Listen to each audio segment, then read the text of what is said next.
and gentlemen, we are live. Okay, welcome to my Wednesday night clinic. And tonight we'll be doing a little bit on foam carving and the use of Celotex, which is commonly known as ceiling tiles. That will be presented by Andy Crawford. And in the meantime, I want to go across some of this stuff that we use doing carving. When you're putting your foam together, allow it enough time to dry. This, I didn't have enough time trying to put this together. Used the adhesive. It's liquid nails for projects.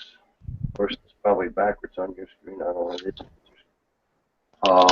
But give it time to dry before you try doing anything.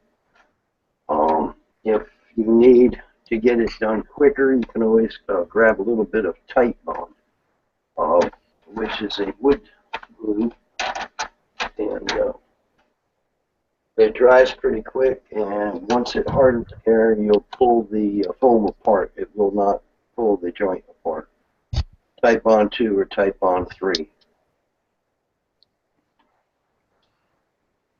When we're doing our filling, because foam will contract and expand to a certain extent, if you use plaster or regular patching plaster in any of the joints, it's going to crack on you. So you can get it at Home Depot or Lowe's. It's called Gardner Flex and Fill. It's a spackling paste, and it will flex with the movement of your foam. It also takes paint pretty good. You will need a knife, a utility type knife, an X-Acto knife. If you're doing any large cutting and forming, a bread knife, and a steak knife. I like to use the steak knife for doing my chipping because of the fine point on there, and it is flexible. Okay, I'm going to start with doing a little strata. Now, strata, if you look it up in a dictionary, it'll actually tell you to go look at the word stratum. It's S-T-R-A-T-U-M, meaning layers. Now, you'll see a lot of videos on YouTube, and the guys are calling rock strata, and they're going vertical. That is not strata. Strata is layers that's built up horizontally. And this is what I'm going to do, and this is what Andy's going to do with the Celotex. So the first thing you do, now I'm going to make this, instead of straight, I'm going to make it slight angle strata. When mountains and rock was formed, it was pushed up out of the bottom of the earth, and it went upwards. And sometimes they didn't know when to stop, so you have things like Kilimanjaro and Pikes Peak and some of the other mountain ranges in Europe. So this is all part of the forming of your mountains and rock sediment, rock beds. Over years and years of time, compression of dead leaves and trees and things like that causes the sediment rock to be formed. And that is what is strata. It's in layers. So the first thing we're going to do is take this and go at angles. Start cutting some angles like this. They don't have to be perfect because rock is not perfect. Anytime you see any kind of strata, the strata is always jagged, but you don't want to go this way and then that way, because then you have a mixture of different types of rock, which is not going to be cohesive with each other.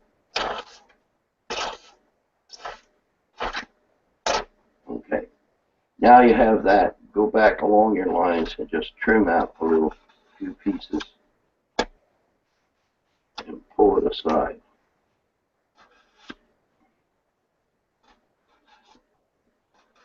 Don't have to be perfect. No rock is perfect. You'll never see perfect rocks unless they're in a riverbed. And you just keep pulling that out like this.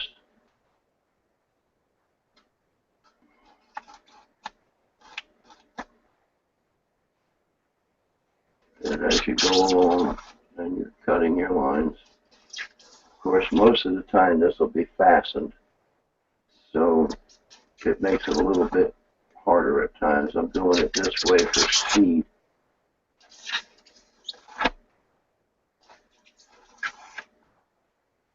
Take the knife and just work all this out of here, like so. And then you can make your lines a little tighter, add another one in here, do the same thing again, work it out.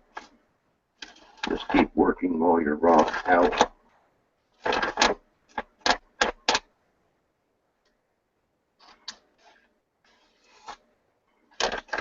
This is what they call an angled stratum. If you're going along some of your major highways today, you'll see where there is an angled strata that's been blasted out of the way for the highway to go through.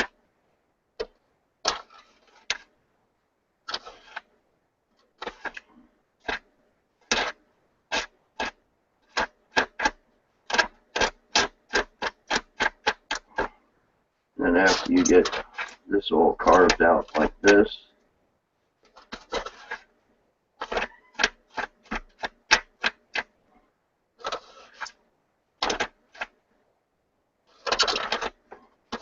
I'm not going to go all the way to the end at all. I'm just going to show you the actual way. Then you take your knife a little bit longer, and then you cut. Well, you'd be cutting from the top, but because this isn't mounted, I'm going to do it this way. Take some of this out of here so it basically gives different shapes to it, like so. And then you go back, clean out some of your areas this way.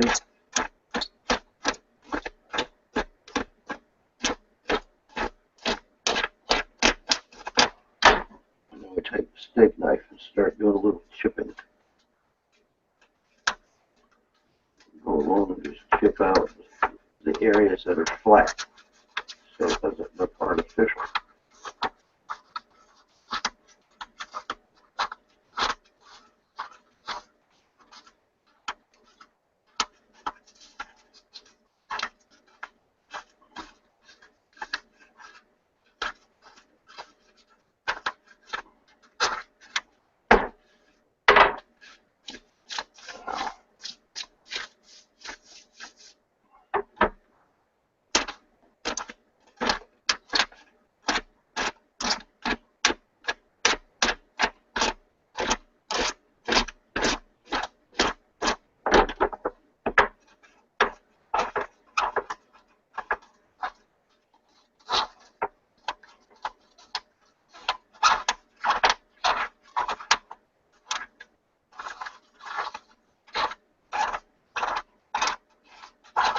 Just keep chipping at it. Go a little deeper in places, not so deep in others.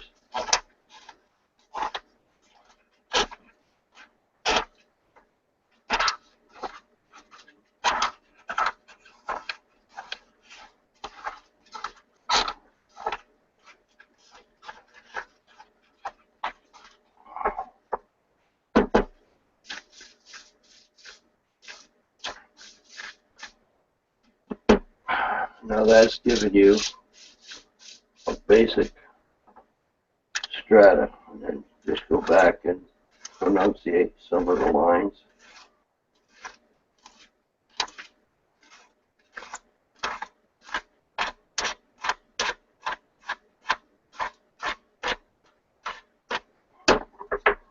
Like I said, I'm not doing this to make on a layout or anything like that to make it perfect. I'm just giving you the idea how to do this. And it's, while you have it up there, you be chipping it out like this while it's mounted. And that gives you, I don't know how well you can see that, but it has the vertical lines plus the strata that's cut out. Now, some strata is straight across, and you could do it that way where your strata lines are tapered straight across this way. There are several different ways of doing it, and to give you an idea,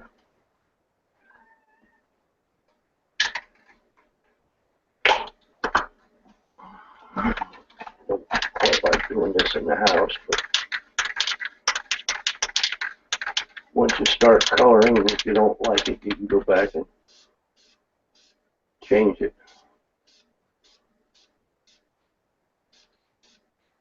But I don't know how well you can see the lines in it.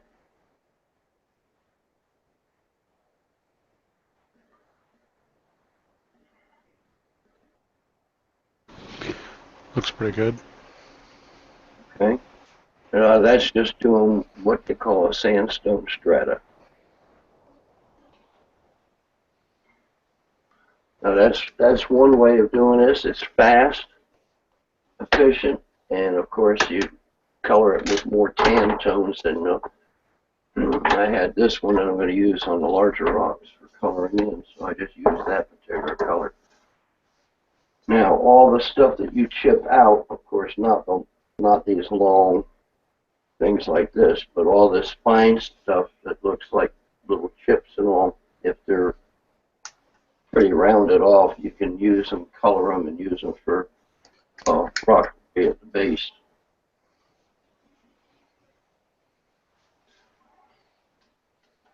But that's one quick, easy type of strata that you can use along the side of their track. Looked like it was sandstone type of thing.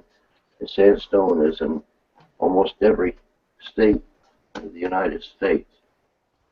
And looks like fractured and blasted out where the track is going to run. So you can use something like that on your track line. Of course, like I said, I didn't do the whole thing. Basically, showing you how it's done. Okay, Andy, are you ready to try with the Celotex? As ready as I can get. Okay. Now, Andy has the ceiling tiles, and he's never done this before, so it's a first for him. But I kind of tried running through it, so he's going to try this and see how it turns out. Oh, come on. I'm an old pro, man. I started at least like 8 minutes ago. Okay, let me present you there, Andy. Presenting me. All right. Actually, let me show you where I got the idea first. Actually, years and years and years ago, I seen a diorama or a strip section of non-operating track that had this tile, and it was done with the smaller tiles, and I knew what it was because I had used these cheap Celotex tiles. I had hand-laid track on it 2 decades ago, before I'd ever found Homasote or anything. It's actually not bad for that. If I ever could not get Homasote, that would be something. But I remember just recently the other day, and let me show you where I seen it. So I perusing Facebook for the only good stuff on Facebook these days, other model railroaders, found I follow this guy on there. He's another Andy or Andrew, so I mean he's got to be good for something. And he models a railroad called the Nashville Road, and I found this. I first thought it was the straight Celotex tile, but he is using something very, very similar, but it is a driveway or concrete expansion board, put it between sections of poured concrete to give the concrete a little something to expand to without leaving a crack for weeds to grow in or whatever. So he uses that and a big steel brush to work with it, etc. So and you know, some pictures of his early work. And I remembered that I'd seen this done before, and it looks pretty good. I mean, that's a really nice effect. And even in HO scale, which sometimes are a little harder, I mean, I like it. I figured it was worth giving a shot. And the various colors, and it looks like a cohesive clip. It doesn't look like stacks of stuff. And the stuff I remember from 10 years ago or something you could see the layers built into it. They hadn't done the job of smoothing this out and hadn't given it as much credit. But this I really like. All right. Back to the mess of mine. So again, I'm an old pro. So 8 minutes ago, I took a strip, and I've cut a few pieces. So I've tried a few different techniques for cutting. So 4 inches wide, cut it in the middle. Now I wanted to show you before I broke this one apart something that I've cut about 4 or 5 pieces of this in the last little bit, and something I found that works really well is I tried just scoring and breaking, and it breaks a lot across because it has you know, soft spots and pockets, etc. If my camera will focus. All right, I tried doing that. What I found that works real well is to cut one and then lay the knife at something like a 45 and cut, and then something like a 45 and cut, and instead of trying to break the most of it, cut the most of it, and then you can kind of work it back and forth, and peel it apart, and then it gives you that pretty nice texture that's not too pronounced. You don't want something overly dramatic. That worked pretty well, and it worked better than actually the first piece that I tried just scoring and breaking that I made this section out of. And this section ended up with a lot of lips that, as much as I try to push them back, I'm not going to be able to. So but I am just taking and breaking it away to get it to be something close to vertical. And it's not hard.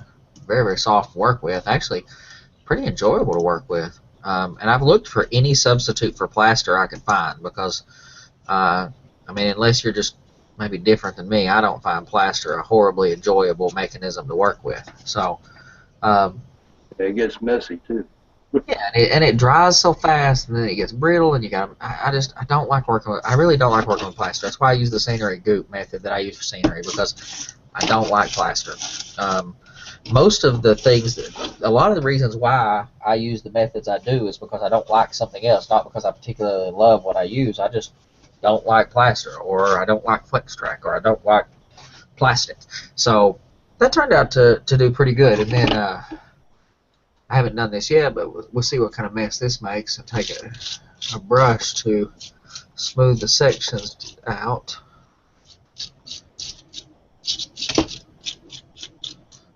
Bill mentioned that he had used a little bit lower. Oh yeah, let's do that. Here. All right. Now to kind of make the sections kind of blend, actually going across it seems to work better than going with it.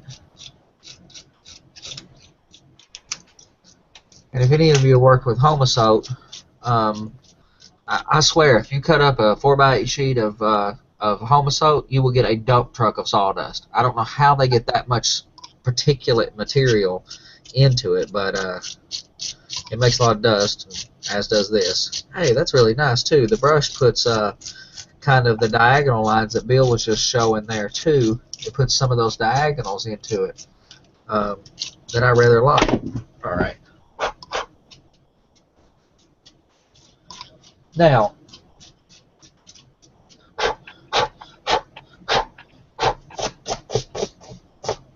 yeah, all right. It's not as pronounced. I like it. That's a nice effect. Not bad. A few little weird parts. He used a few things like spackle, so we'll give that a shot. And there's a few holes and places where the layers don't line up exactly right, etc.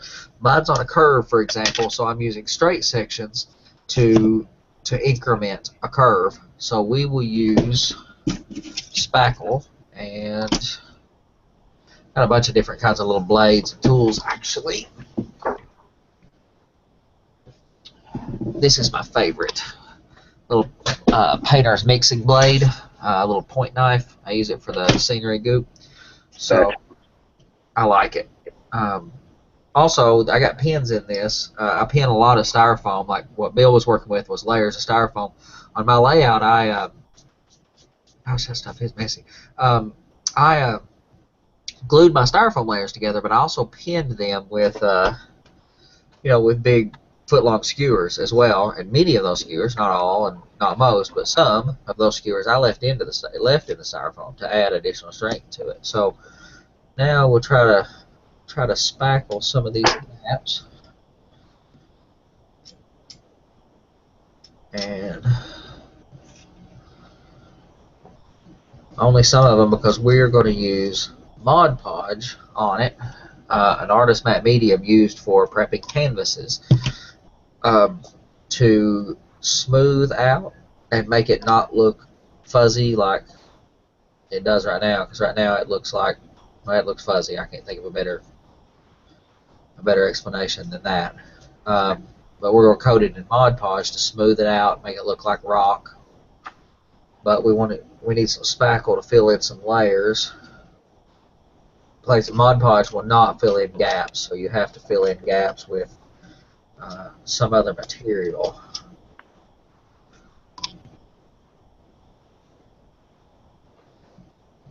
And anybody got any ideas? Like I said, I am not a pro. I'm just experimenting. I've watched some other people. I've seen it done before. Well, okay, I've seen the end results before. I've seen the Nashville Road, what he did, and I'm just trying to replicate that, and I'm replicating it for the first time live on video. I should have experimented with this a few days ago, but that's just what kind of wild man I am. We'll just do it live on video. I don't care. Andy, do you think if you use like one of those Stanley rasps, would that tear it up too much? I don't think it would on a large area. This is a kind of small area. I've got one of those rasps I use on my styrofoam somewhere. You want to keep as much of the jagged edge as possible. Yeah, and a rasp actually, even though you wouldn't think so by looking at the tool, is one of the things that makes styrofoam one of the smoothest you can get it. I mean, it's a really smooth end result. So I think it would also tear chunks out of it, because this seems to come out in chunks. That's my first experience with it. The density is very variable, I guess, and everything seems to come out in chunks.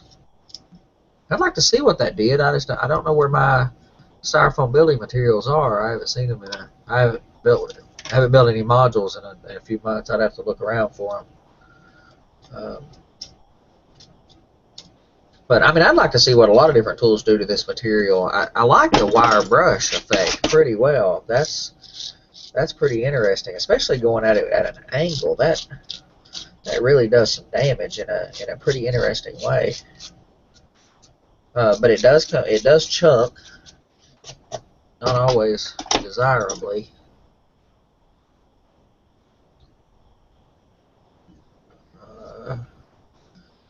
And then we'll paint it with Mod Podge and see how much it smooths up. Because my only fear with this that I'm seeing right now is that it's really fuzzy. That's why I said a mini torch or a lighter to burn that fuzz off and leave it like a rock face. Yeah, gosh almighty, it's fuzzy all over. Yep. Maybe, yeah, that might work. I thought this was a good idea when you first said it. It just seems like it's pretty doggone fuzzy. Stellatex in itself is fireproof, but you will melt the little hairs off of it. Oh, I like that better. Let's do it that way.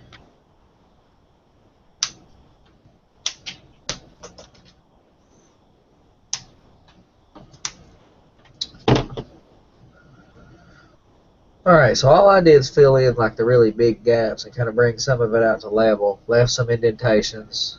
I don't care about a little bit of the bottom because I'm going to build up a little bit of a slope into it, a little bit anyway where it goes. Still has a slight curve to what I've built. Yeah. Now, let's try some Mod Podge.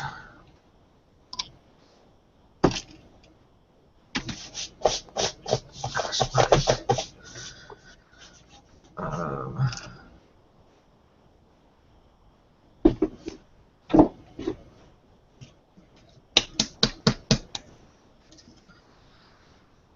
Now, I wonder what we're going to want. A brush of some kind.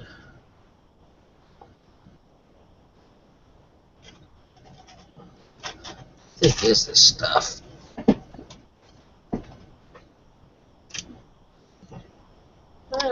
White glue.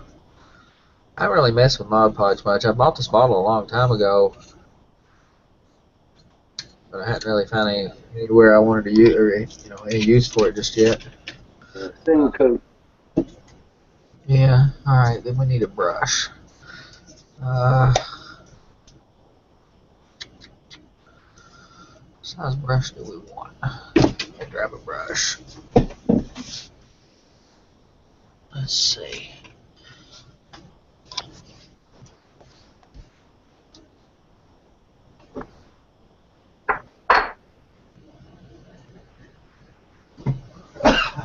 Alright, we got that. That's not bad. Oh, that's good. That's my tie staining brush. I cut it all up all randomly, so when I brush the ties with it, it gets kind of restricted. So here's a new one. I've got some pretty nice, expensive brushes, but my favorite brushes are these cheap Walmart brushes. Mm-hmm. Love these things. They're awesome. Got a box full of them. Oh yeah, I bought. Various sizes. I just bought a handful of them the other day because I'm gonna try cutting them up and making some field grass out of them. I got a bunch of that Woodland Scenics field grass, but that stuff only goes so far. And those brushes are, they're not $1 a piece. So put this stuff on there straight, I guess. No reason to thin it or anything. No, just thin coat. Gosh, that stuff's so thick. Oh yeah, though. I like that effect. Yeah, it kind of digs the material out of the layers of the material, and actually painting it kind of shows for the first time that the stuff was built in the machine in layers. You can kind of first time you can see it when you did this to it. Maybe if you got it wet, it'd show that too. Actually, probably gonna get all kinds of crap in this. Let's pour some of it out. Into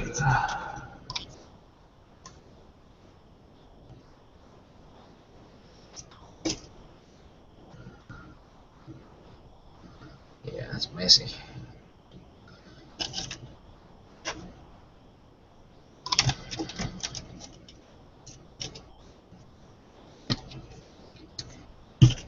Thank you, Sushi Joint, because these things are awesome.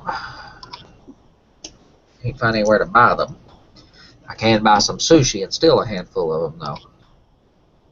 Side effect is I get sushi. That's not a bad thing. It's like grape stems make good armatures, but you get the more of eating the grapes and stay healthy. Grapes just taste good too, so yeah, that's a win-win. And Yep. there's not a whole lot of times that you can couple food and model railroading necessarily too well together, because food products, and I know people who use them, but food products tend to be a problem on layouts. I am going to use a bunch of tea leaves for a scene that I'm working on now after watching, I can't think of his name, Trevor Marshall using tea leaves. I really like that effect. It looks like... Tea leaves are good if you treat them with alcohol and sterilize them. Oh yeah? Okay.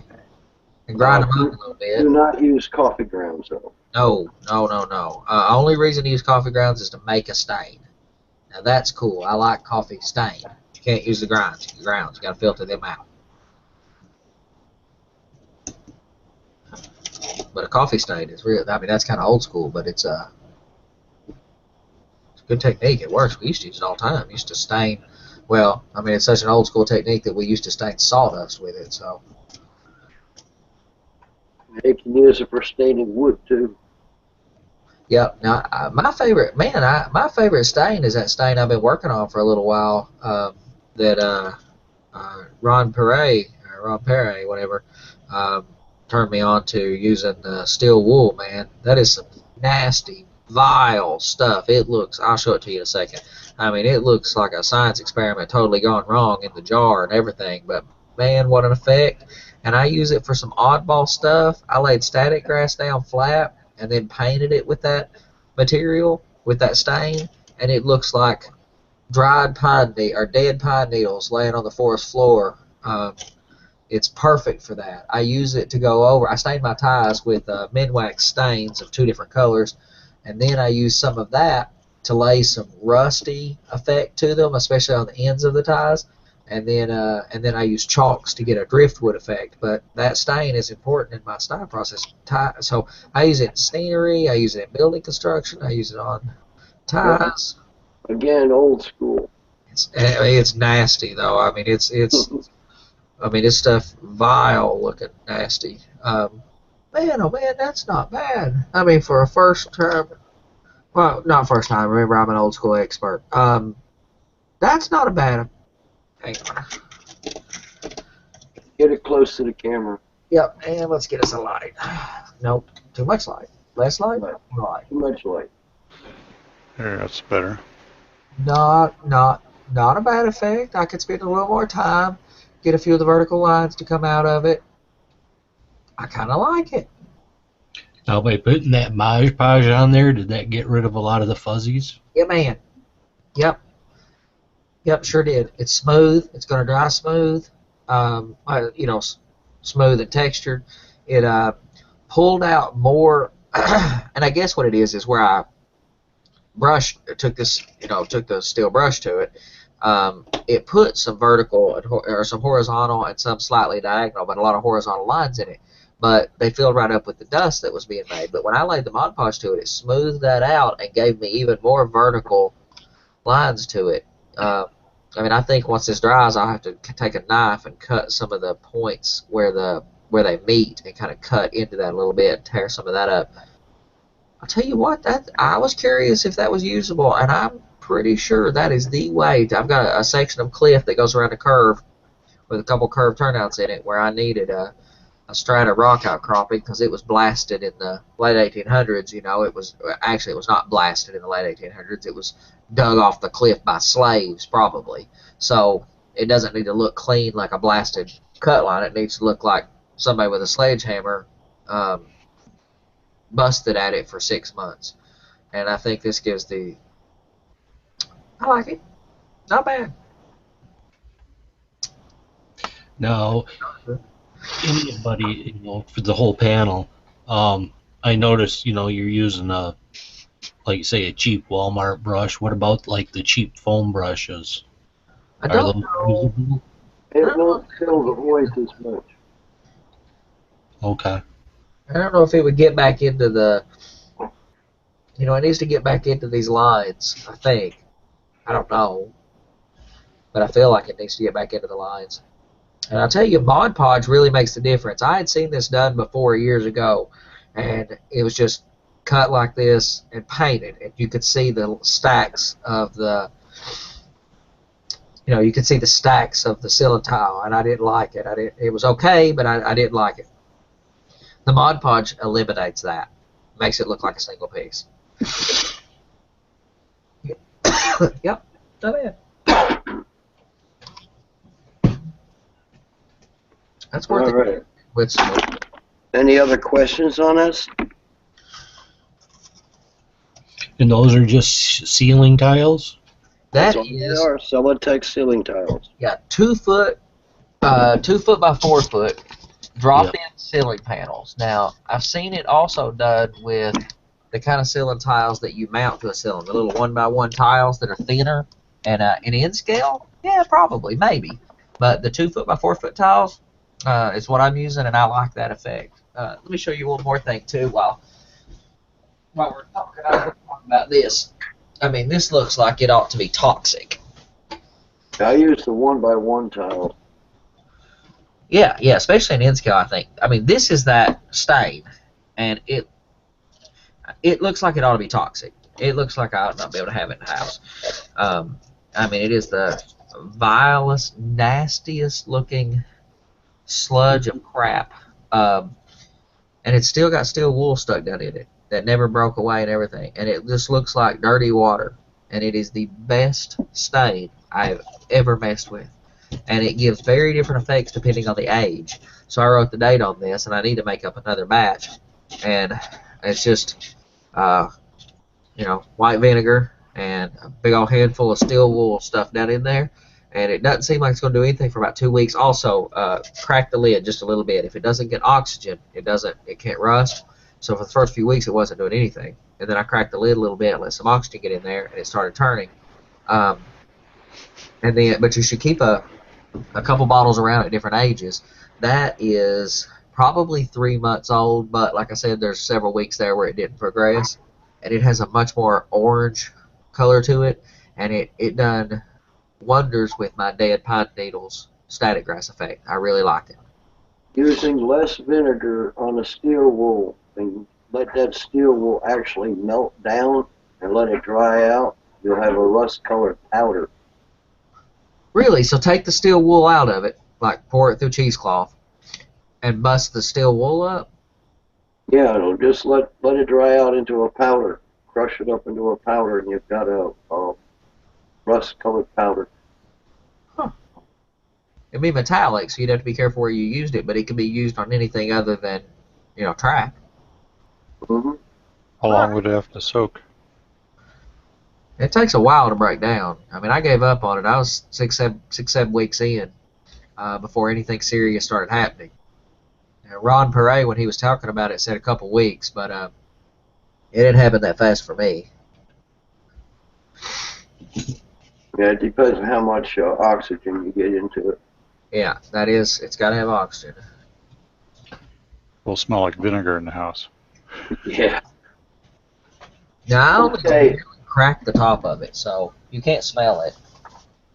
One other tool I forgot to mention is the brush with the hard plastic bristle on it, and it's usually that long, and I cut that down, and I'll use this for a stippling brush to give an effect in the styrofoam.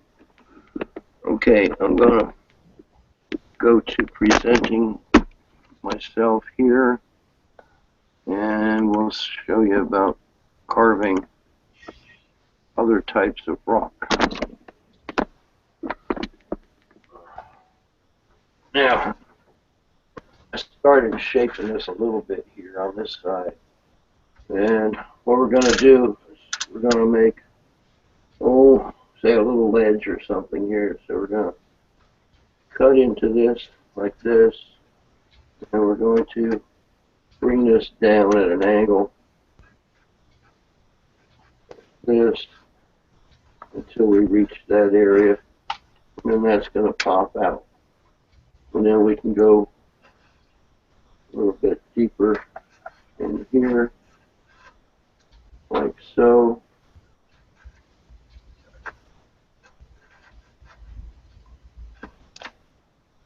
Okay, and then this can be carved to kind of a shape.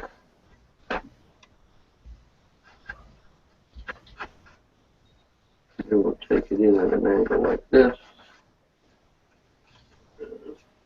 What we're doing is giving it a break-off line or a fault line to it.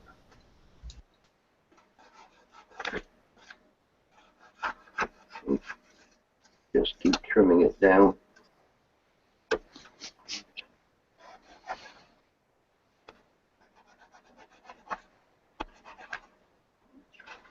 course, like I said, this is a block. This is not on the layout. So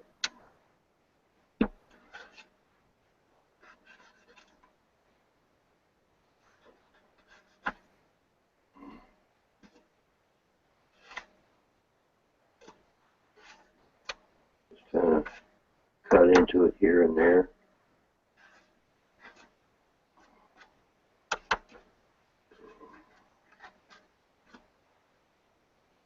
Make some score lines.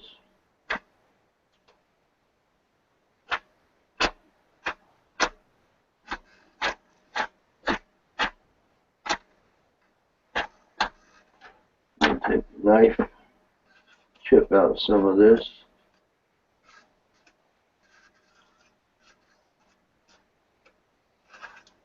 It gets messy, but it's not the kind of mess that plastic makes. This can be picked up with a shop vac.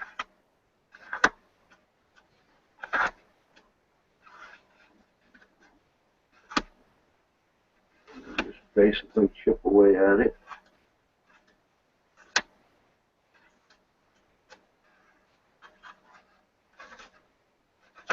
Whoops. What I said about the glue.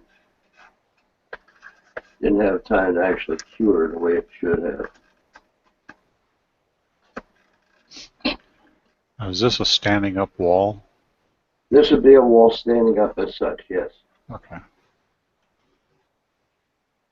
This is something similar to what you would do with that track run along the lake.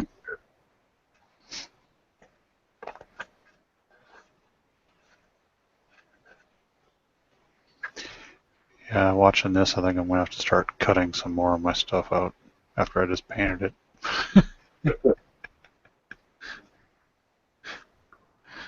That's a good thing about it. You can always redo it.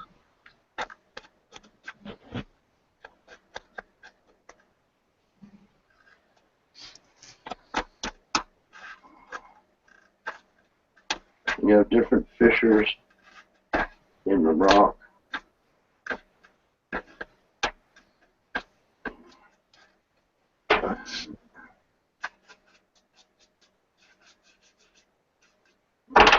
And I take my short brush and I pound the hell out of it. Get a little stippling to it.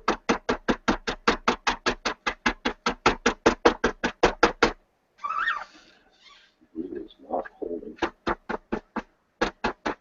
I just got this stuff like last night. I didn't get a chance to do anything with it until today. It takes longer for that glue to dry.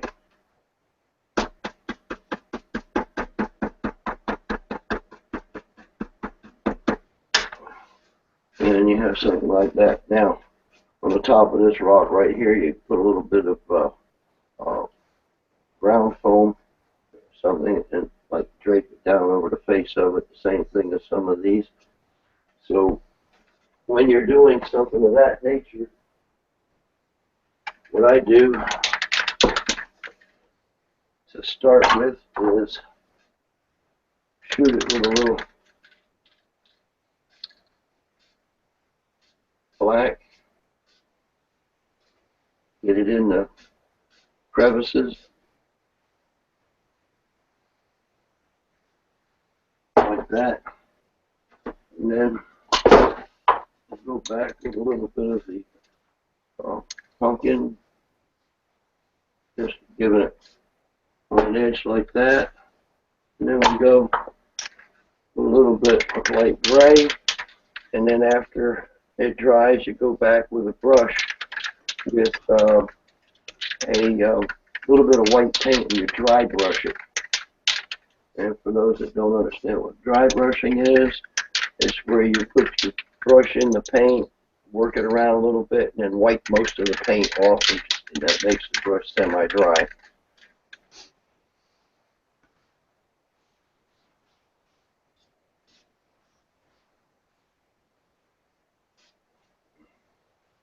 I don't know if you all can see that very well. Mm-hmm. Absolutely. And I think after I paint mine, I'm gonna hit it with a little bit of talcum powder so that it has a slight texture to it. I think I'm gonna give that a shot. It works good on concrete. Yeah, doesn't work too good with the paints on this. It bubbles up. Oh, okay. But this gives you an idea. It shows you where all the crevices of the rock are. And like I said, hang on one little second here for the devil of it.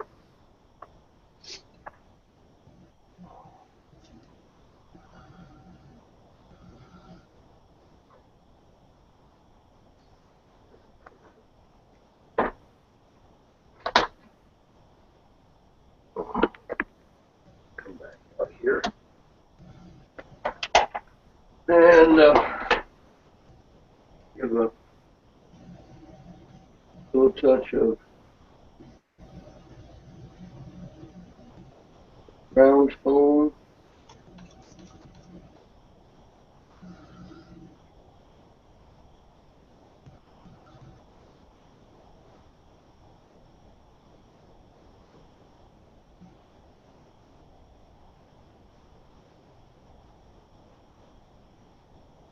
And of course, this is what would be like a black slate. Now, if you wanted to change that a little bit differently, you would go with a little bit more of a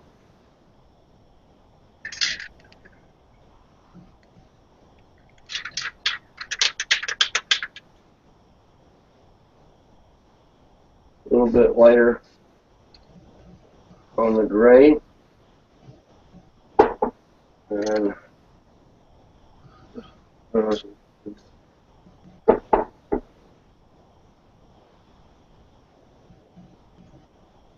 but anyway, all the areas that are would be a flat surface to the vertical.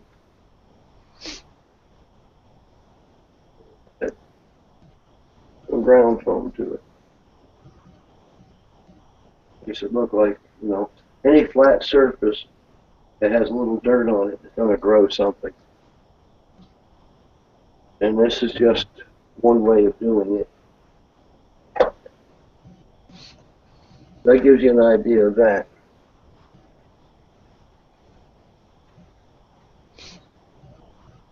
Hope you can see that. Right now, on flat rock surfaces, you can take this way, this way,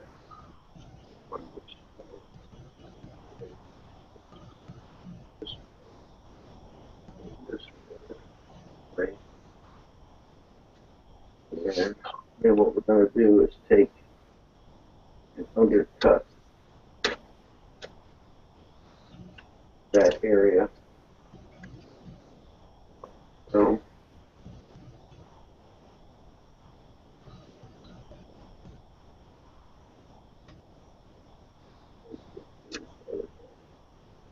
that's one thing about the utility knives. Right? Foam is going to solve it.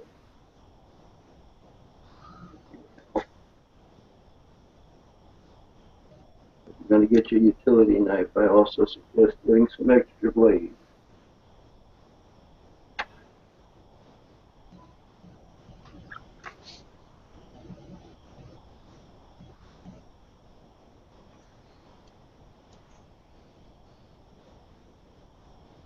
Fissures in here.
stuff like this carved.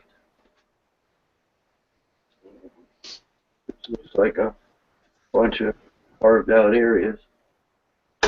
And now what we're going to do is go back. We're going to sit there and chip away at the edges like this.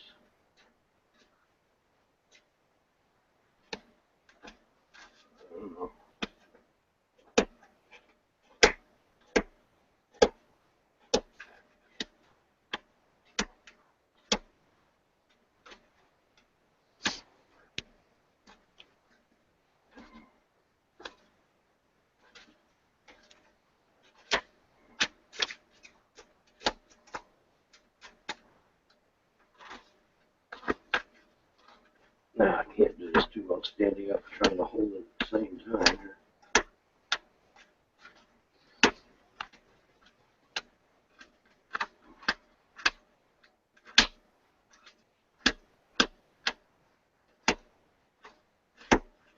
Now, I don't expect everybody to jump in there and start carving rock.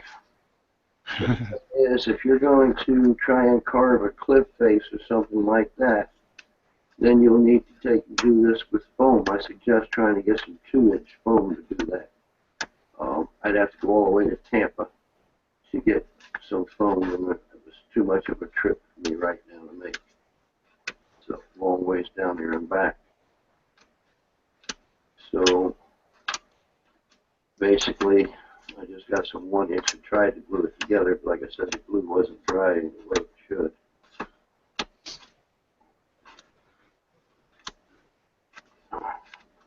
But no rock is perfect. You'll never find, it's like trees, you'll never find 2 rocks identical.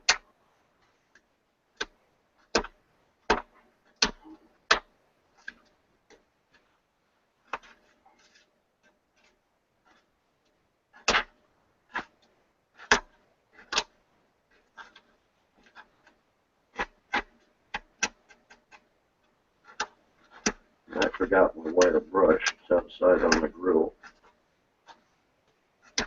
Grandson borrowed it from the grill with and told him not to, but man, listen.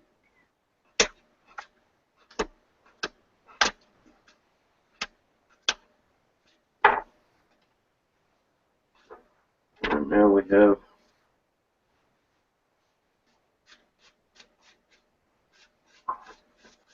kind of a vertical rock face.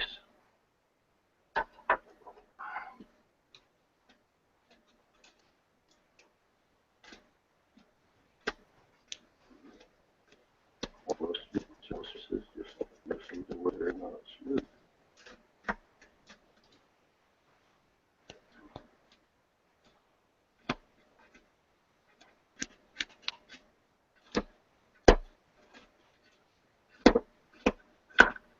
And then there's another method of doing what they call a sediment rock, which also is just a bunch, when it's cut out or pieces fall out of it, it becomes to where it is something that if you take some kind of a screwdriver or something, which I didn't bring out here to pick with, we can do the same thing with the steak knife. It's just run it across your foam like this.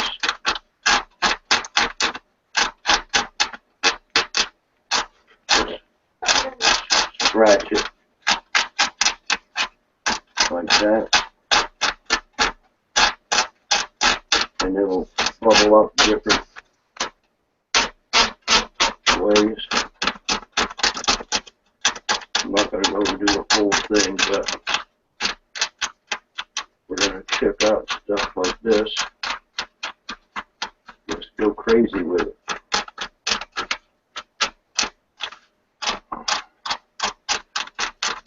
And sit there and just pick out pieces. There's nothing fancy about it. I mean, I've talked to a lot of people, oh, I can't do That's too hard, you know. What you do is you go crazy.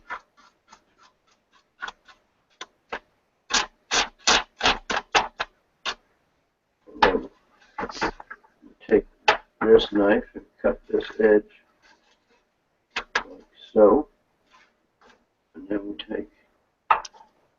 pick this out like this.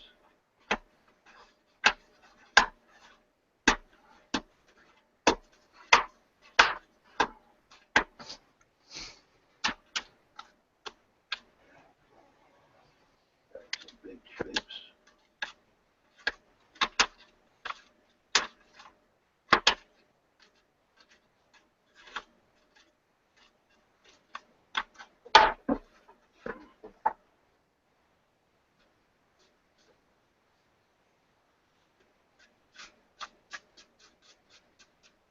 I have a mess on the table.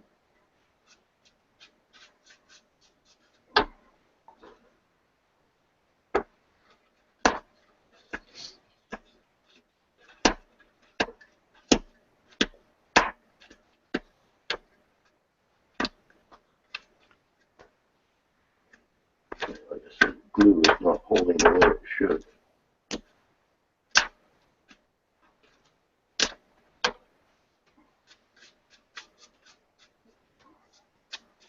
Okay. And then again, take the colors.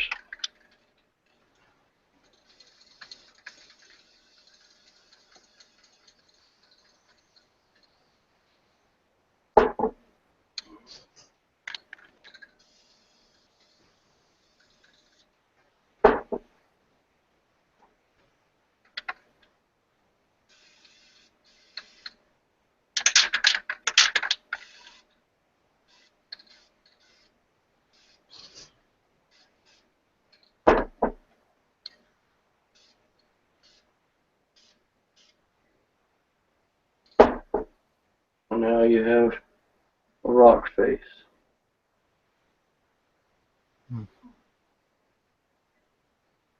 That's just raked across.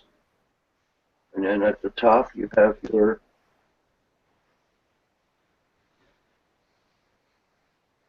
rock face. Of course, I didn't do the side here because this is just for demonstration purposes. But anytime if you see a little blue in the background, something, just hit it with a little bit more color.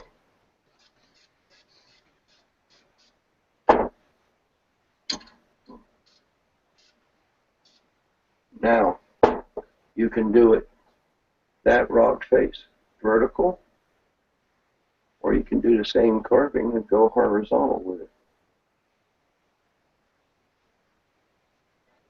You see how realistic that looks? Uh-huh. The other way.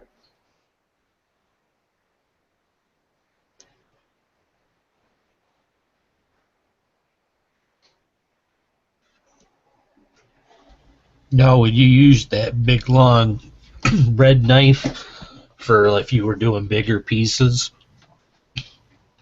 The bread knife I used if I was going to take this being a piece of 2-inch foam and I wanted to cut it, I would use the bread knife to cut down through it. Okay. That'll act like a saw blade. It'll actually cut the pieces in half. Okay. Any other questions? I just showed you a simple, fast way of making mountain faces, rock faces, strata rock, and it didn't take that long at all.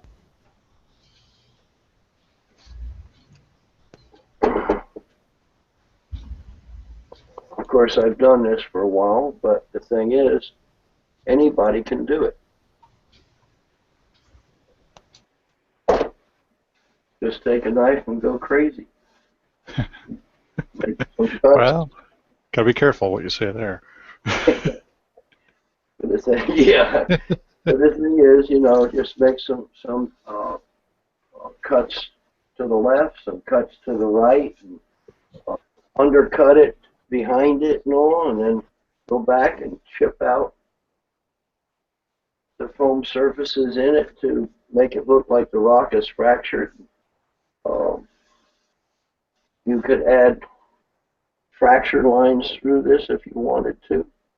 It's no big deal. You know, fracture lines will run in any direction. You go straight up and down at an angle, straight across. You can come up and go across and come back up again, zigzagging it, and make fracture lines. Very simple to do. Depending on how big the surface is that you're working on and how far you want to go with it.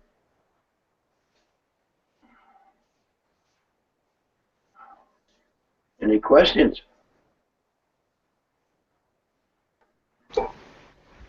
No, I think I've asked the ones that I wanted to.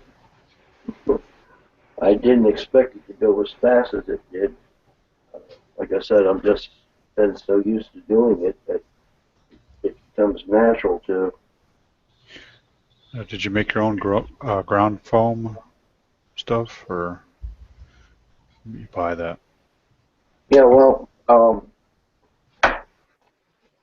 I bought that. That was the one is Scenic Express, and the other one is from Woodland Scenics. The light green is Scenic Express. The dark green is Woodland Scenics bushes. They're very small. The main thing that I'm looking at here, when doing your rock surfaces like this, to try and get flat color acrylics to paint it with. Don't use shiny enamels or shiny acrylics. You want flat color. And sometimes I take a little squeeze bottle with black. And this right here, I'm just showing you some black granite, which is found in coal country. And this one was a sandstone strata. And you pick the colors that is indigenous to your area. If you, like Dave, if he's in the southwest, he's going to want to use sandstone. Most of the sandstone out there is a reddish brown. If you're in the northeast, like I'm modeling, it's granite, which is blacks and grays. Some of the granite is light gray. Now, of course, I could highlight this using some white dry brushing on it, right on the edges, and to give the effect of the sun hitting it, giving off the lighter color of the gray. In the southeast where I live down here, everything is limestone, so it's going to be a tan color. So, you know, just pick the area that you're modeling and pick the colors that you're going to use for that.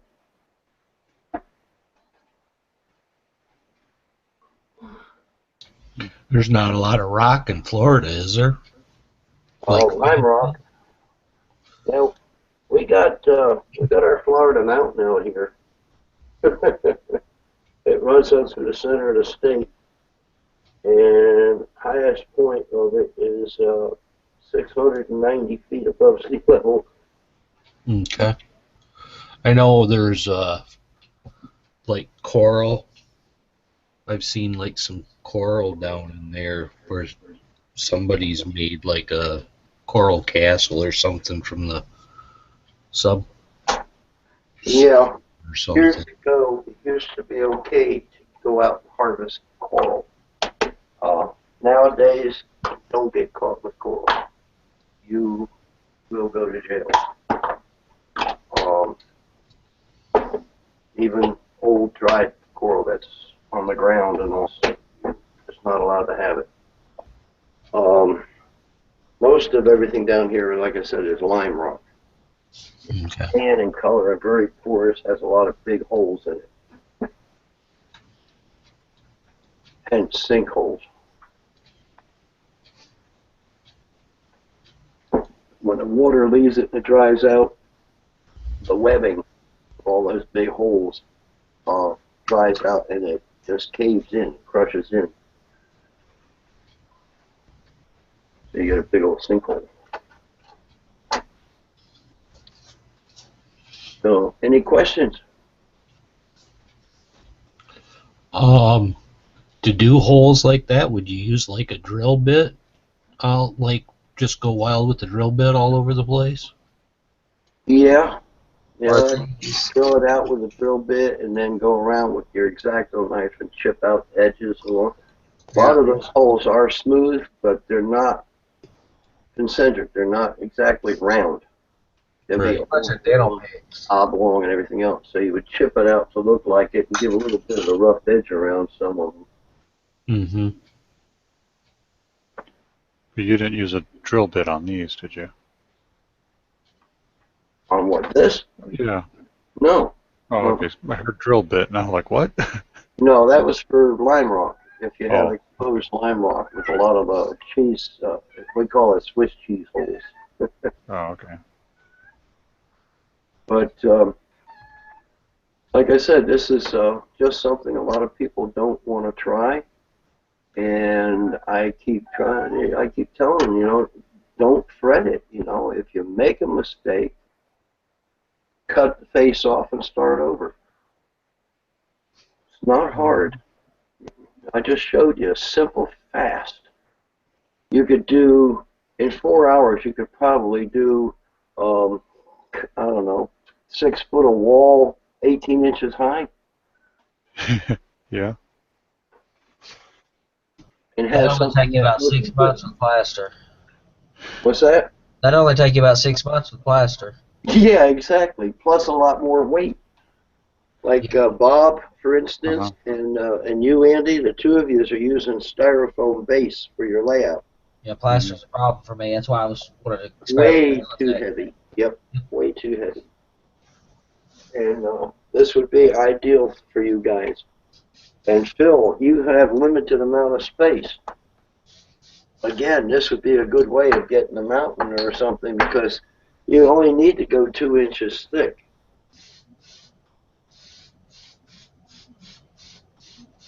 Well, on mine, I need just a facade, so I need Exactly. half inch. Well, You know, go 1 inch. it's well, 1 inch. Start off. You're going to be cutting in a half inch. Yeah. Well, I mean, at the end, I only want it probably about ½ inch thick. Yeah. But Now, can you sand foam? what's that? Can you sand that styrofoam? Yeah, you can sand it. Yeah, You can use a wire wheel on it. You can do anything, get different effects with it. God, a wire wheel's so messy. But yeah, it works like a champ. Yep. God, it's so messy though. I couldn't think. Worse than what I had here, that's for sure. Oh, I mean, a wire wheel is like a Star Trek transporter device to styrofoam because it ends up on the other side of the house. All right, I'm going to take the camera off of that. But at least you guys see what I'm talking about and how easy it is to do it. And I have had, like I said, so many people say, I can't do that. I can't do that. And I said, why not? Because I don't have the skill to be carving foam. And after I show them what I just did here, you're kidding me. I said, no. It's that easy.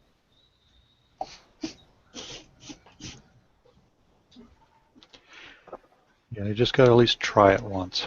Yeah. And like Andy was showing you there with the Celotex. Celotex, that is an easy way of making strata rock. And it's not only fast and easy, it's cheap.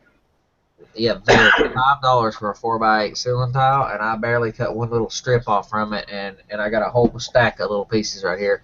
I have a section of that I need to do that's about 2 feet long, needs to be about 8-9 inches tall, and it won't take a quarter of one ceiling tile. And they were $5 for two. I bought one, and he gave me a damaged one for $5. So Yeah. and it's even, light. even a box of 1x1s I mean, you're talking, I think it was $16 for 1x1s, and you can work slower and not worry about doing too much at one time and just use those. And And it's light, like you were it's talking about. lightweight. Benefit. Yep.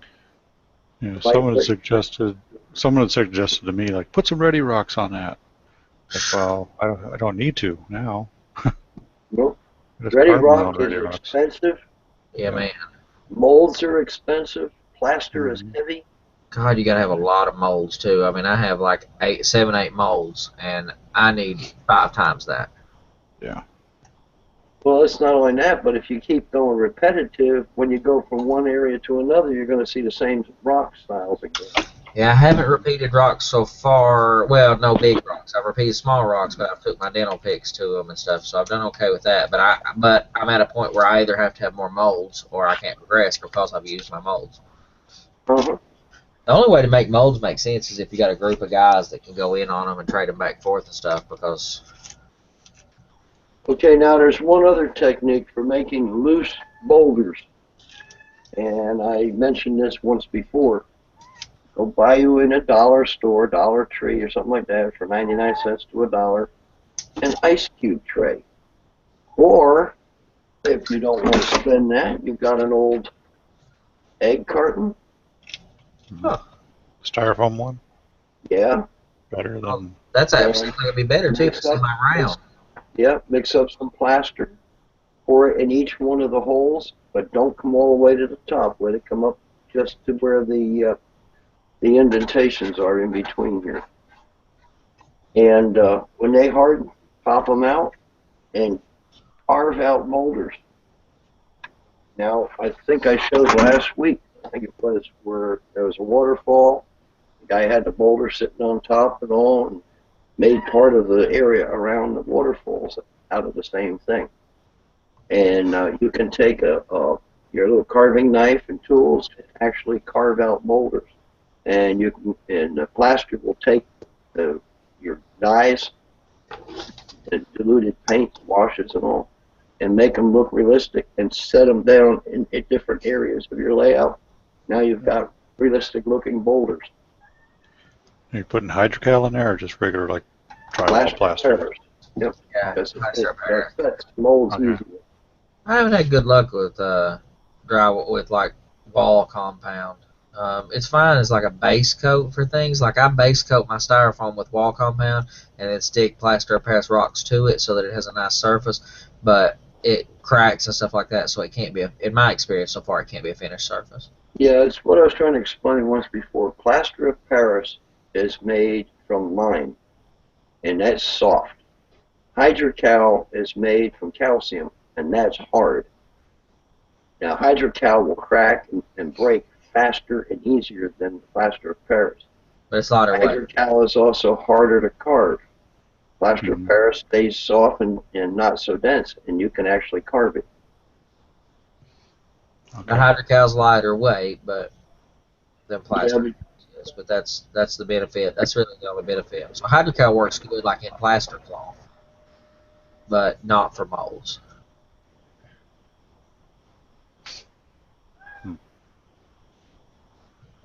Okay, any more questions? Alright.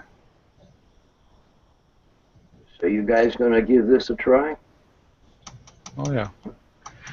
Got a We don't rock have. wall that I need to make. Mm. You done made a rock wall. Making another one. Now you just got to tear into it. Well, I could do that too, and then I got another one completely. Oh yeah, Got a red construct rock. on the other side.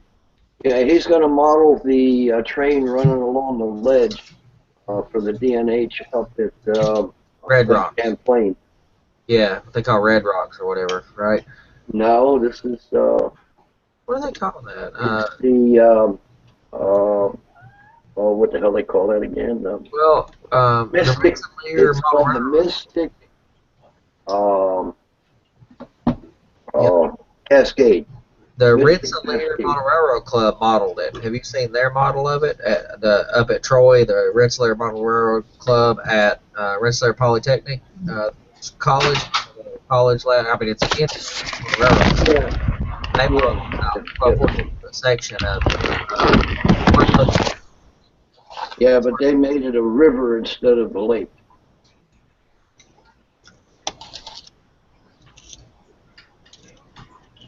But anyway, Mystic Cascade, that's the name. P&H mine at Lake Champlain. I couldn't think of that the other night.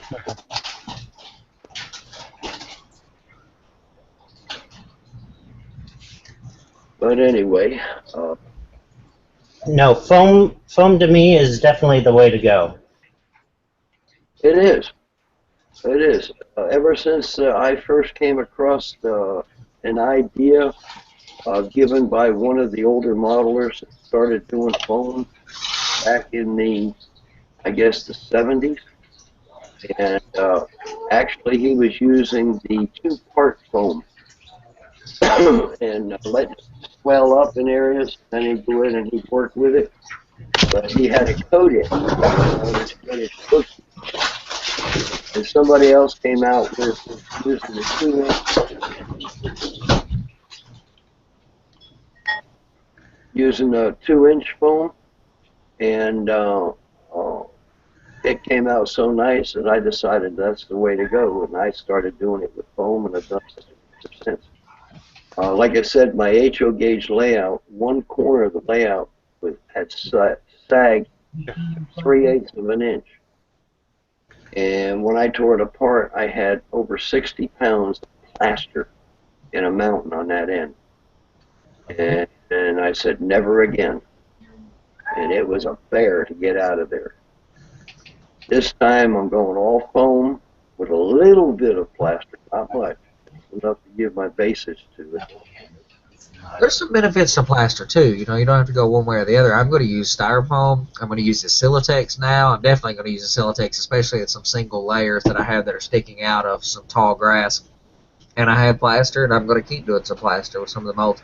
I'm going to use all the techniques, and that gives you more diversity depending on the type of rock that you want to model. If you want to model sheer cliff, then the styrofoam is just about the only way to go. You can't get molds that big anyway for big areas of rock. If you want to model small rocks, then plaster is the way to go. Either whether you cast it in an egg carton and carve it yourself, or cast it and carve it yourself, or whether you use molds. And if you want to model the strata rock, especially the layers sticking out of tall grass as it slopes up a hillside, I really like the Silatex method. So I like the idea of using them all. Yeah, this is what I'm planning on modeling. Yeah, I know it. It's gorgeous. Love it. You got to check out Rensselaer Polytechnic's model of it at the Rensselaer Model Railroad Club. You got to. Their model of it is just absolutely phenomenal. I have two questions. Yes. The first one is, does somebody have a cat by their microphone? Yeah, my cat's trying to get my attention. Okay, because I'm sitting here, I keep turning around looking at my cats, and I'm looking at my kid going, is that our cats? Is it in your video game you're playing? I keep hearing a cat meowing. Okay, All right, my actual train question is, you know, Bill, like how I've got, where I've talked about dividing, oh, nice cat. Where my backdrops are going to be, and like splitting the table in half, I'm going to have those 90-degree edges. Can I take a piece of foam and stick it in that corner and carve it round? Yes. Absolutely. Like Take a little bit. Go to the hardware store. I'm leaning more toward using this Titebond than I am the liquid nails for projects, because it takes so long for that stuff to dry. This Titebond, where I used it to hold the space pieces on, it stuck in a matter of minutes. So go to Home Depot or Lowe's and get Titebond 2. Right. If you're using styrofoam structurally, you need to use the liquid nails. Like where I've used layers to build up rigidity to make my shelves solid, I use some wood glue and some other methods, and tried several other methods, and they don't produce the rigidity that liquid nails does if you put some weight on the styrofoam and pin it down, but it does take about 48 hours to dry. Yeah, exactly. But if you're going to put mountains together, you can take and make two pieces 90 degree into the corner, and then build up other layers out from it, and then when you carve it round. Yep. Yeah. Okay, and that'll give you that corner getting away from the 90 degrees in your corners. Right. How far out do you think you would have to go? Building it out like that, you're going to feather it to the edge, so you're going to have like 1 inch or 2 inch on the edges, and you're going to work your way into the center. You're going to have at least, I would say, 3-4 inches. If you're using 2-inch foam, you'll want to go at least 6 inches if you can handle it. It depends on how sharp the turn is that you're trying to cove out, too. You know, how sharp it is in the corner of the room. If you have a big, wide 36-inch radius curve, that's going to be a fairly shallow curve that you're digging out. But if you have an 18-inch radius track up close to it, back in a tight corner, then it's going to be a lot sharper curve, and it's going to cove out a lot more.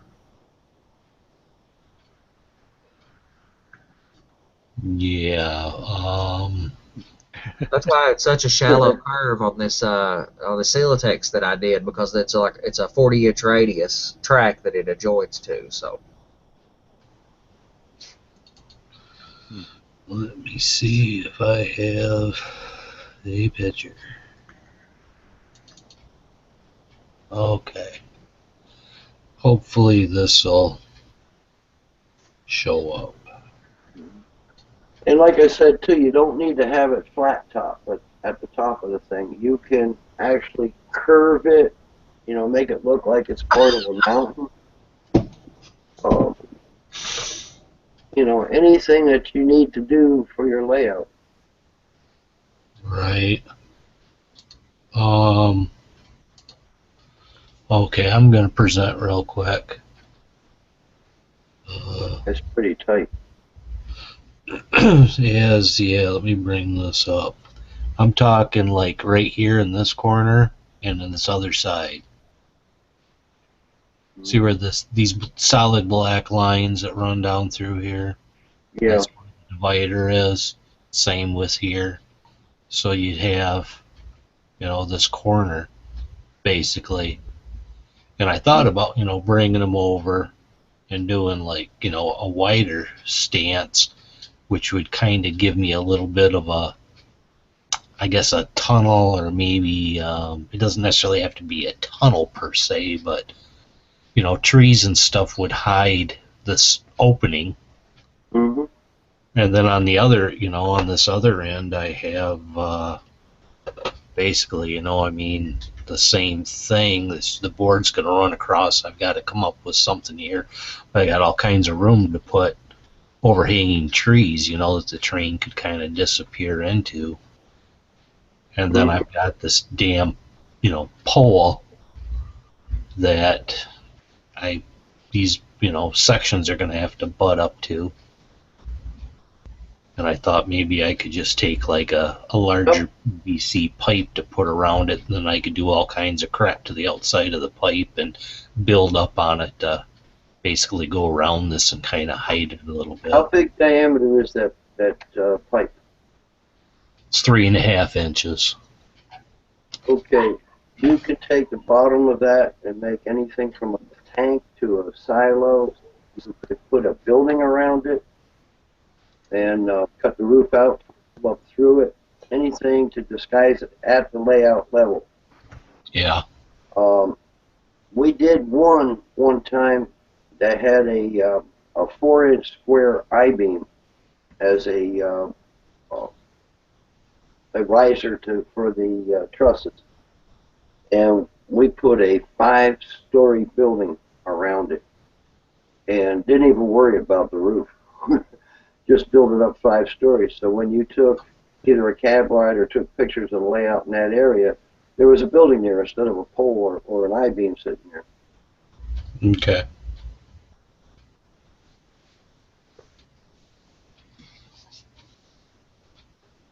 But I've seen them actually paint the pole a silver color and put band banding around it and weather it and all, make like a silo out of it. Yeah, if this was my place, I'd do something like that. But Well, you can always paint it black again when you leave. yeah, that's true. You're only painting the color and painting the banding on it. You're not doing anything permanent. And you just get a can of black spray paint, Rust-Oleum or something, and spray over it when you take it down.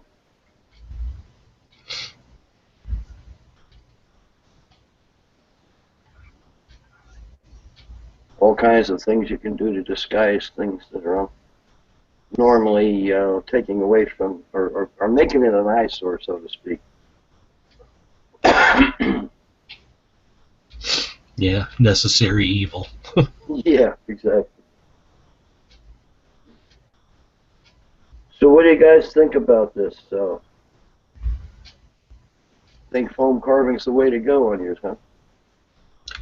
Yeah, I'd like to give it a try. I'm thinking maybe along my creek bed or or riverbed, the sides of the riverbed, because it's pretty. It's so everything's so damn flat where I'm at.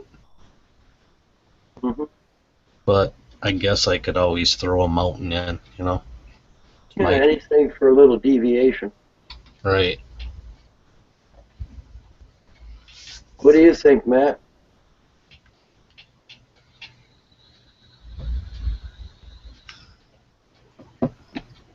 I think it's fast, easy, and I think it should be the majority of how I should do most of carving or most of the scenery. Mm-hmm. Yeah, don't forget the strata too. Strata's not always in the sandstone color. There is some shale strata that's a gray color. You can always use that too. Yeah, exactly.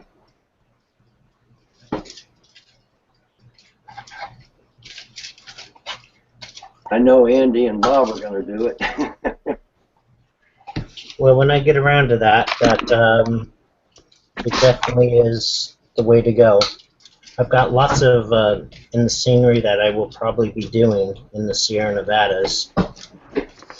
A lot that is hillside-ish, that has granite just cut into the side of the mountains. Yeah. So, yeah, it'll really really be beneficial in foam. Okay, we have 2 viewers out there.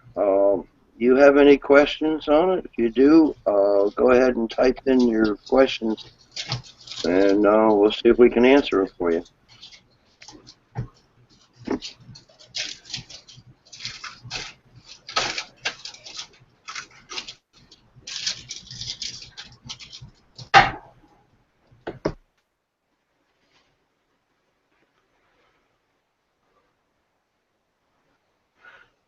Well, I know I'm going to try this rock technique. Yeah, it's for you, Bob. It's the way to go. You don't have a whole lot of room, No. and you can't use a whole lot of weight. So I think it's going to be, one of the best things for you. Of course, like I said, I did this super, super fast. If you take your time and go a little bit slower, you can get a greater effect. I've always said before, and I'll say it again. Go out and take some pictures and copy what you see. You can carve anything in the foam. I mean, if you want to put a dog's face in the foam or whatever, it can be done. The major thing is to try and simulate what you're looking at, and that becomes the number one idea in carving. Mm-hmm. Now, I just did this real fast to show you guys what can be done and how fast it actually can be done. So you get more of a look at what's going on here with the foam and with the Celotex. Where a lot, like I said, a lot of people, they just don't want to try it because they think you have to be an expert at it. And I just showed that you don't have to be. Mhm. So, Philip, is that from Lake Superior, Yes, that's Sand Island? it's Pitcher Rocks. It's Pitcher Rocks. That's what they. It's up in Lake Superior, but there's some not as colorful on Lake Huron too, and Okay. Lake inside. The bottom of that is sandstone, and then you have a layer of looks like a slate on top of it. Okay. Yeah, there's a lot of like this in like where the hilly parts of the upper northern part of the lower peninsula, and also in the in UP, a lot of it's like this, where you have outcroppings coming out of the woods and stuff. But unfortunately, in where I'm at in Midland, there's nothing very similar to this. But I do have some Sioux Line engines, so I mean, I could very easily throw a section on my layout like this. It looks like pictures I took while I was sailing on Superior up in Solomon Islands. Yeah. There's an island out there that's just like that. We got out in the dinghy and went through some of the tunnels and stuff that were carved out from the water. It's pretty neat. Who do you call it digging? Oh, little boat. The Solomons up there are gorgeous in the Yeah. summertime.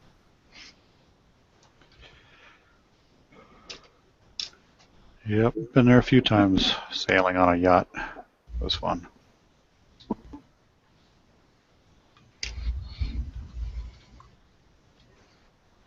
Probably need to dig out some of my pictures. Devil's Island has got lots of slanted rock faces on it. When I was 18, I went up in the UP, Ishpeming and Escanaba area. So I saw Lake Michigan and Superior. So it was pretty beautiful up there. Mm-hmm. So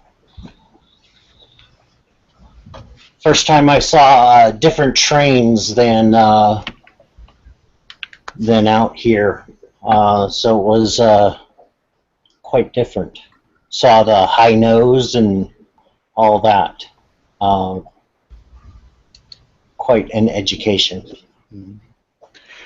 Yeah, not this weekend, but next weekend I'll be up in northern Minnesota near the Boundary Waters for the weekend. Be a couple miles south of the Canadian border.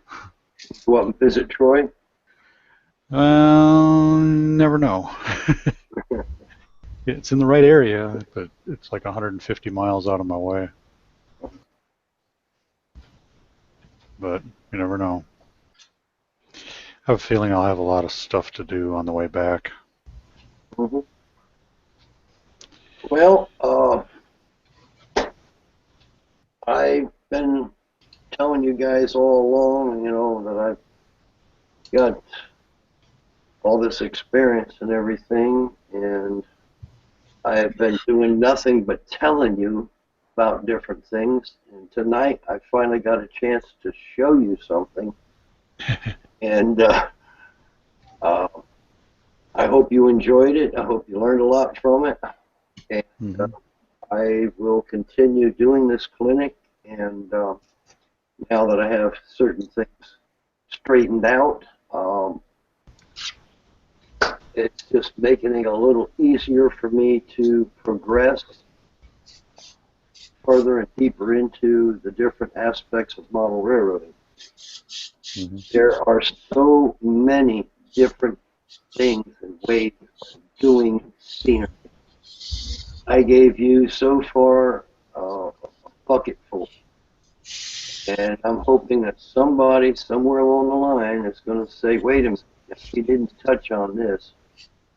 And present it to me what you want to see, and we'll get it together and do it. You all want to see foam carving? Well, you got it. Now, if there's something else you want to see, let me know, and we'll get in and do it. Well, we talked Silatex, and we just winged that. What was that?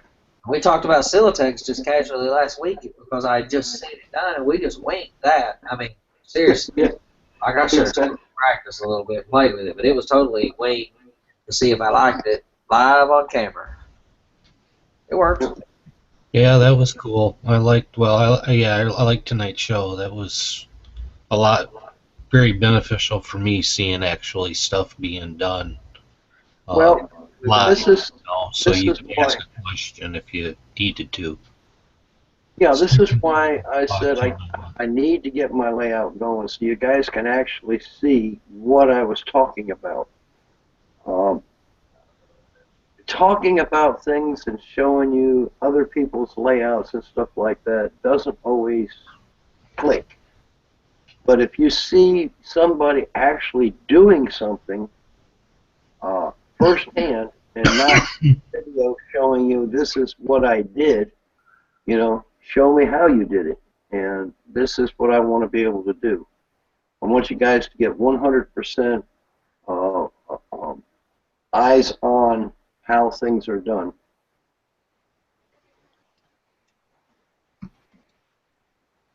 I know some of you already have layouts, got things going, but there's always something there that, you know, you can learn or see how it's done so you can add it to your own lesson. You don't have to do anything or everything that I say because it's your layout and you build it the way you want to. I am here to give you tips, instruction on how to do something in particular, giving you ideas, and well, that's why I joined this. That's why I'm doing this.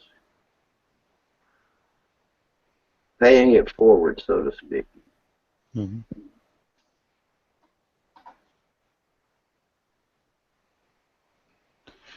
Well, thanks for showing us that. You're That was welcome. great. Like I said, it doesn't take much, doesn't take long.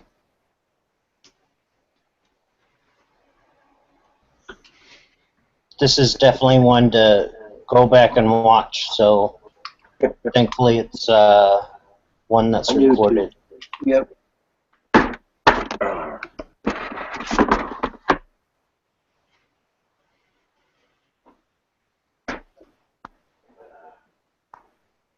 One thing about Florida. But yeah, anytime you have any questions about anything or anything that you want to see, let me know and we'll delve into it. Mm-hmm. So there's a lot of ideas, a lot of things that you got running around in your mind, you know, and don't be afraid to ask. That's what I'm here for. And if you get your soldering irons, I'll show you how to put a static applicator together. Yeah, I'm working on it. I think I went over that with Bob, wasn't it, the other night? Yeah, just the other night. You get it done? No, I still got to go buy a T Strainer? strainer and a couple pieces, but that's about it. I built mine with a T strainer, Yeah. but I'm getting ready to build another one. I bought like 3 or 4 of these things. I mean, they're cheap, so I mean they were like, I don't know, whatever, $10 or something. And then I'm getting ready to build another one of the way Sven did with the PVC pipe and stuff, so it's upright. We're doing like big fields, and I think this one works really well for the small 5mm and less. But I think I'll get better results with the PVC for the taller grass and larger field areas. Like I got some fields that I want to cover that I've been doing using this material and applying it by hand using Joey Ramone's, or not Joey Ramone, crap. Joey Ricard using his method. Hmm. And it works, but I'd like to do it with a static applicator, but this one only doesn't work great for tall material. Yeah, Just the short stuff. yeah, I it's used great the for 5 and less. I used the T strainer for all of it and had pretty good luck with it all. But It's just you're not going to cover a big area all at once, and I don't like going big areas because once you thin that glue down, it has a tendency of drying a little quicker. man, I got a huge area to cover though. I've got a hillside that's I was going to do with fake fir, but I haven't found a fake fir that I actually like. I've already bought some, tried it, played with it, and I haven't found a fake fir I like. But I need to cover about 2.5 feet wide by about 8 inches on one side, 12 inches on the other on a hillside with some strata cropping out and stuff. So I've done some small areas with that Joey Ricard's method of grass, and it works pretty good of the tall stuff. But man, I can't imagine what it'd be like to cover that big of an area. So I really need an applicator. And in N scale, I don't think you ever need more than this applicator because 5 mil grass is pretty doggone tall in N scale. But in HO scale, I can absolutely use some 8, 9, 10, something in like that would be waist high grass, which is what I'm looking for. I can totally use that size, and it doesn't work good for big areas. It doesn't get thick enough. It doesn't stand up as well as it should, etc., etc. But it's all about your experience. Just in my experience, I haven't got. Get your applicator down closer if you want it to stand up. Yeah, and I try to do that too, but I have fairly steep hillside too to try to get my applicator into. I also have pretty good luck going back with the applicator, so apply it like I'm doing now, and then go back and just sweep the applicator across without tapping any more grass on it. Just holding it and pulling it up or whatever. But I have a hard time getting, like I said, I need a very large field of grass, and that has proven to be elusive. So, and I'm not sure the other one will work any better. Maybe I just need to do it the way I'm doing with the Joey Ricard method. It's just doggone it, it's time consuming. Well, it's model railroading. It's not meant to go fast.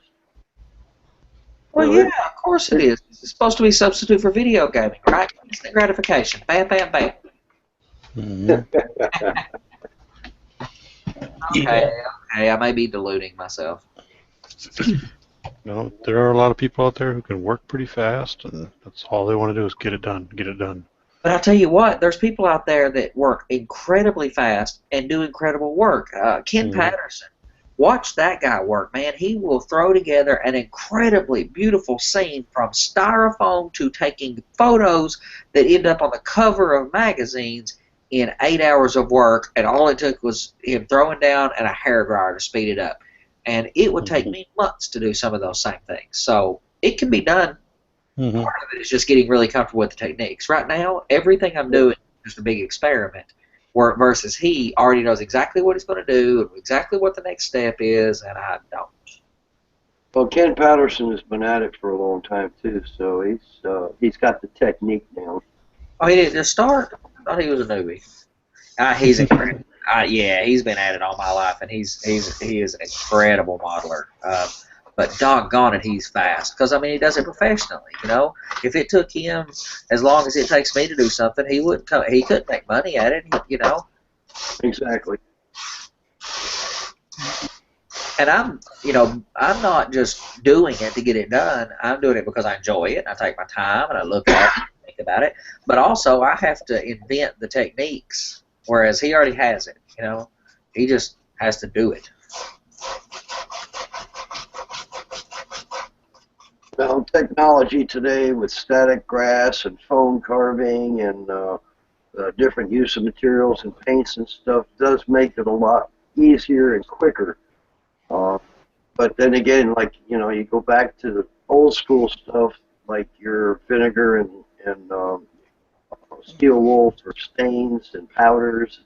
And, there's just a lot of things that we older guys used. But the thing is, it depends on what you want your layout to look like. and you have to delve back into the old way of doing things to get the different effects. I use both. I use older techniques. Yeah. I use whatever suits the particular occasion. I use techniques that I used 20 years ago or 30 years ago that still work for me. I don't reinvent it if I don't have to, but if there's an advantage to use the new technique, I'm the first to adopt it too. So Exactly. That's the whole thing. forget when it was invented, forget what it uses, forget what other people are doing. If it works, if it gets the result you want, use that technique. Exactly. Simple as that.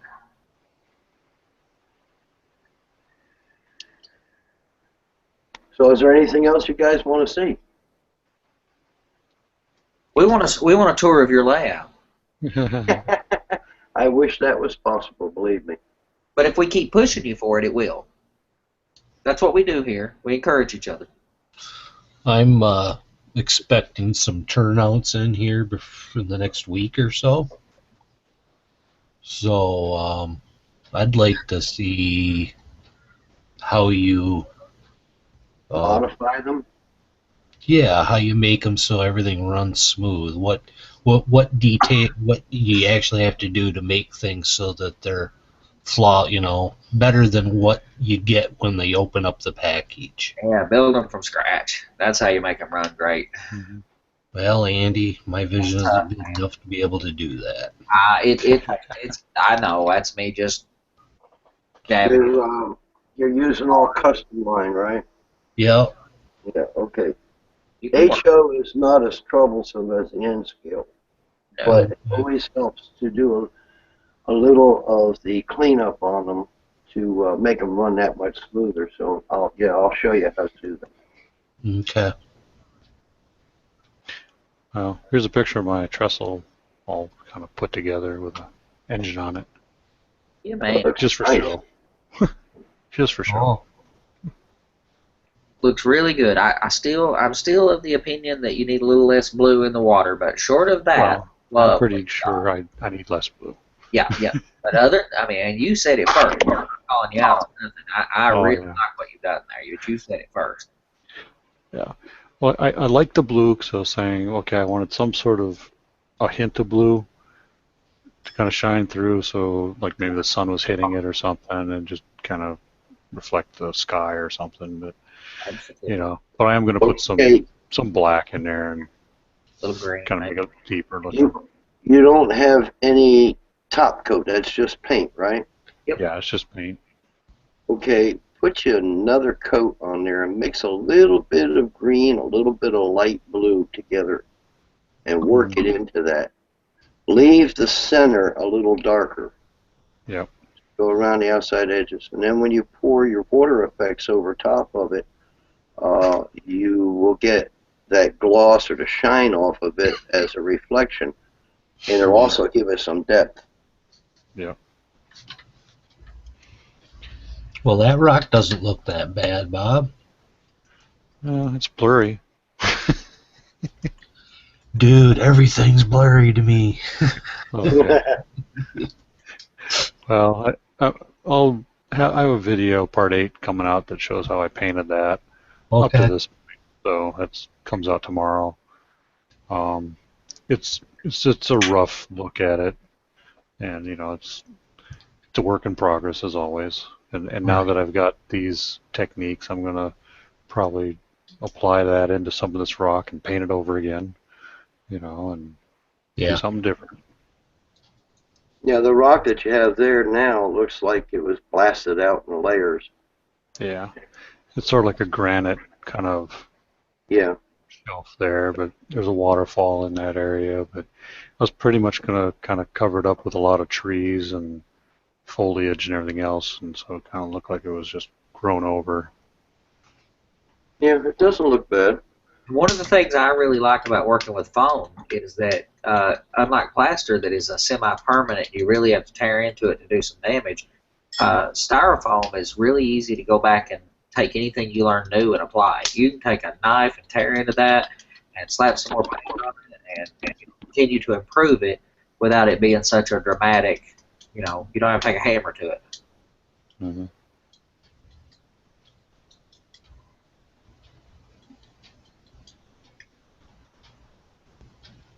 Well, gentlemen, um, I'm glad you all got a little bit of a taste of this foam carving and the Celotex use. And you all give me some kind of ideas for some other shows. We'll put them together. Always count on Andy to give a hand when I need him. I'll do anything for anybody I can. It's not very valuable things I do, but I will do them. Yep. And again, You didn't have to have agree with me so quick. Miles back in again. I'm still trying to get Joey to come in. He says it's looking better and better, so maybe we get him to come in and show some techniques. I've got a few other people in mind. We can get them in also. But you are the guys that are building the layouts. I need your input as to what you want to see. Kind of a technique or whatever that I use or other people have used that I can show you. So before you can let me know on Hangouts and we can put something together. How much building construction stuff have you done that I might have missed? Have you done much? Because I'm pretty curious about your paper techniques. Cardboard? Yeah, and I'm getting more curious about doing some cardboard buildings, I guess. I'm starting to do some scratch building, and when we get into out of the scenery area and start getting into the structures, we'll be going into that. I'll be showing how to scratch build out of balsa, out of cardboard. I do not do styrene. I don't like scratch building in styrene. I hate plastic. You can call it styrene, you can put whatever fancy name you want on it. I don't like plastic. I put a couple of kits together and had a weather to really get into weathering them to make them look anything decent. But you've seen some of my cardboard buildings, and I think I've gotten to master the fine scale of building in cardboard. Everyone has seen them up close, say they're fantastic, that I should do this and do that. I should put kits together and everything else. I don't want to do that. You know, I got too many to do of my own. But yeah, I have really gotten into depth to try and take my fine scale abilities in the balsa kits and do them in scratch building. And now I've turned all that knowledge into cardboard and have come out with some really nice looking models. So yes, I will be showing you how to do cardboard. You have to remember that cardboard in itself will look fake unless you paint it properly, weather it properly, and use like Grant Line or Tichy windows and doors and things like that. You cannot do a paper building and make it look perfect. Cannot do a fine scale out of paper. But you can take paper buildings, backdrop buildings, and add 3D effects to them, like putting windows in them, putting like staircases, fire escapes on it, not window, but roof details to make them look halfway decent, and then put a focal point out in the front somewhere where your eye sees it, but it doesn't register as it being a paper building. So, I mean, there's all different ways of doing things, and I've already given you the ideas on compression, doing force perspective, and using focal points. And, of course, we will go over that again later. But these are all part of doing a model railroad to make it look real. That's the main thing. I mean, if you want to get away from toy trains and you want that realism, that's why I'm here. That's what we're doing. Well, this is my shirt that I just got today. Hey, pick something, Nora. Busy with my train, thinking about train. Ha! That's awesome. Yeah. Well, that's my final words for the night. I'm going to go to bed. Yeah. Gentlemen, it's about that time. and I want to thank you all for coming in. Hope you all learned something this evening, and we'll go on and I'll do as much of actual building and doing things on camera as I possibly can to make it to where you can actually see the things that I'm talking about. So in the meantime, you all have a good evening, and we will see you next time.